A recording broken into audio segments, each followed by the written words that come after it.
You have no doubt by now heard about the passing of Hans Kung, famed theologian and hero of the modernists. A lot of people have had various hot takes on his impact in the church and his rather, shall we say, interesting teachings. And I'm going to do something different, something that no one else is talking about, at least at the time of this recording, and that is his rejection of the most orthodox document published in the post-Vatican II era. Kung was a key figure in the conciliar church until the late 1970s, and even then, his influence was felt all through the modern day. So let's dive in and talk about the efforts of the world and the leaders of innovation and modernism in the church to make Hans Kung into a virtual saint of the conciliar era. Before anybody asks, he, as far as we know, never did release any sort of written statement, at the very least towards the end, where he embraced what the church always taught and accepted the CDF's decision from the late 1970s about what he has had to teach. So there you go. Let's dive in. First, I want to give you what we'll call the line from the hierarchy, who really, really love the man but cannot just come out and say it. Pay attention carefully here. This is from the National Catholic Reporter, an outlet that the bishops of the church have formally, on numerous occasions, told to stop branding itself Catholic, but they still do.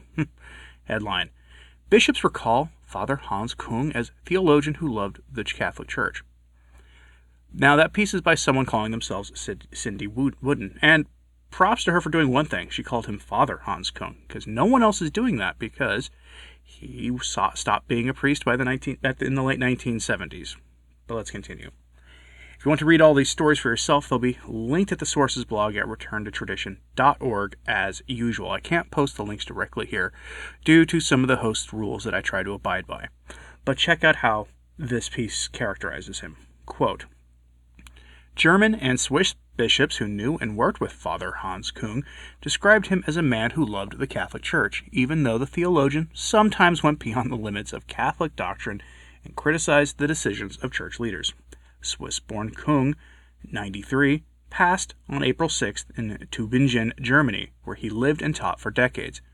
German Cardinal Walter Kasper, speaking to L'Osservatore Romano, the Vatican newspaper, described Kung as a person who knew deep in his heart that he was Catholic and never left or wanted to leave the church, even if, quote-unquote, his behavior was not always that of a Catholic. In an interview published April 7th, Kasper, a theologian and retired president of the Pontifical Council for Promoting Christian Unity, spoke about having served as a doctoral assistant to Kung from 1961 to 1964. Before a long period of distance and deeply diverging views on a host of theological questions and the proper way to raise them. But in the past few decades, the Cardinal said their relationship was one of quote-unquote mutual respect and exchanges of cards and letters for holidays and other celebrations. Certainly the theological differences remained, but on a human level, the relationship was straightforward and peaceful. Kung was more than a critic of the church. He was a person who wanted to promote renewal of the church and realize its reform, the Cardinal said. However, in my judgment, he went too far, beyond Catholic orthodoxy, and so did not remain tied to a theology based on the doctrine of the church, but invented his own theology. The Cardinal said he found unacceptable the way Kung had sometimes spoken about Pope Benedict XVI, with whom he had served as an expert at the Second Vatican Council. But, quote, I know Benedict prayed for him, end quote. Now, how many of you are surprised that Cardinal Kasper was the doctoral assistant to Hans Kung? Don't be too surprised by that. And the fact that Cardinal Walter Kasper is the more orthodox of the two, that's illuminating. Now, I don't know about you, but when my time eventually does come, I do not want to be praised by the German bishops. The same German bishops who sing his praises are the ones leading the synods that Francis has said are on the verge of schism because they are deviating far too much from the deposit of the faith and sacred traditions of the church. Now you begin to see where they get the idea from. They all loved Hans Kung, and why not? As I'm about to show you, the apple doesn't fall far from the tree, as the saying goes. A lot of people have spoken at length about Hans Kung, but I'm going to focus on one thing here. His open rejection of the one papal encyclical that is mostly and unquestionably orthodox since the Second Vatican Council, and that is Humanae Vitae. Now, I'm sure you're aware of how that document was received when Paul VI released it in the late 60s. If not, know simply that it was received, we'll say, rather poorly. And for those harder-line traditionalists in the audience, yes, I am aware that Humanae Vitae flips the ends of the nuptial sacrament, and that Casti Connubii of Pope Pius XI is 100% a better encyclical on pretty much the exact same document, just with a few, we'll say, calendar-based differences, based on Casti Connubii being written in the 30s and Humanae Vitae being a product of the 60s.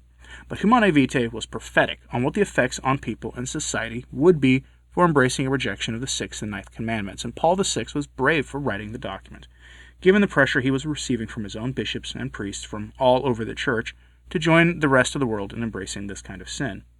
It is Humanae Vitae and Kung's response to it that I want to focus on here. So let's start with an article from the Irish Times back in 2009, in an article on the 40th anniversary of the reaction to Humanae Vitae. Quote, "In Europe, one of the most influential critics was the late Cardinal Swenens of Belgium.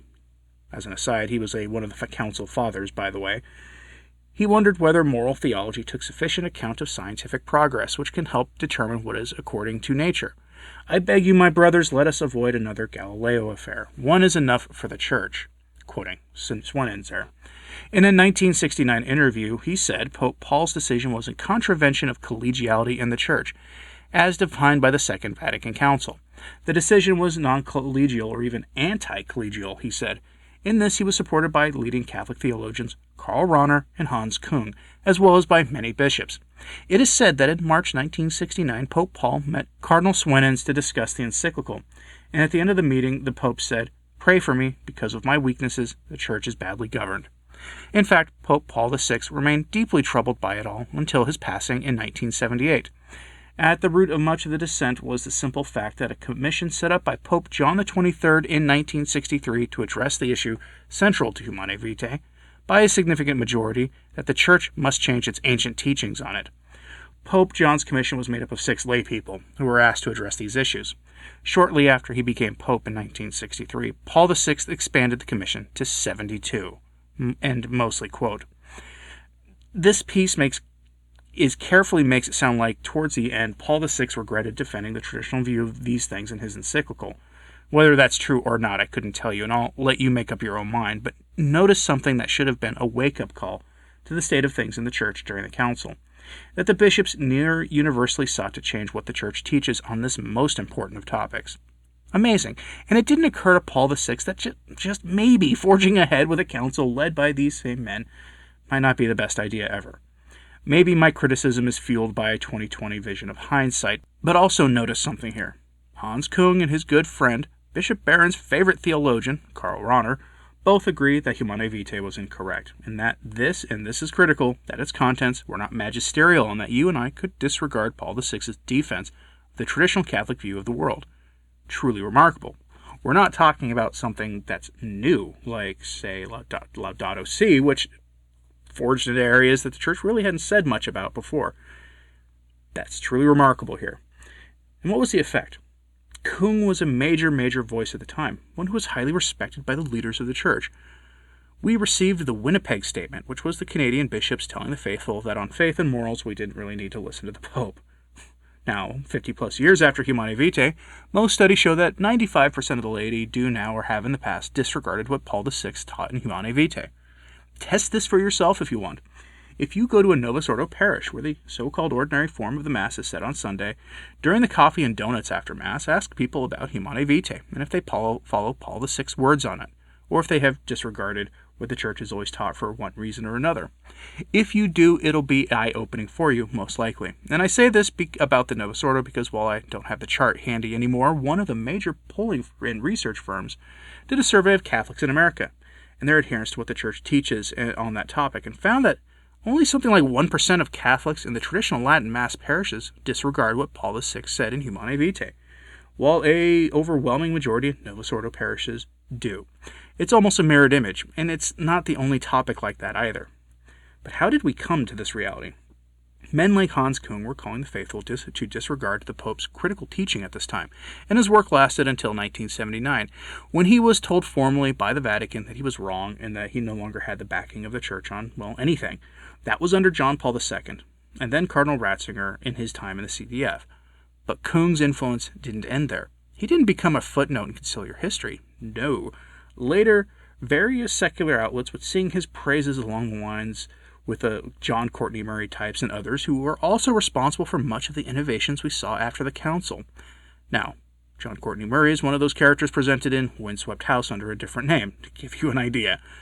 I know I already said this once, but I'll say it again. If the world is singing your praises, and you're a Catholic theologian, perhaps, just perhaps, you need to reevaluate your work. We are to be salt and light in the world, not lose our flavor by becoming indistinguishable from it. Those are my thoughts. Kung was one of the figures who helped lead the charge against Humanae Vitae, and oddly no one else seems to have noticed. Now, what do you think? Well, let me know your thoughts in the comments, please, and like, subscribe, and hit that notification bell if you haven't. As always, pray for the Church. I'm Anthony Stine. Ave Maria.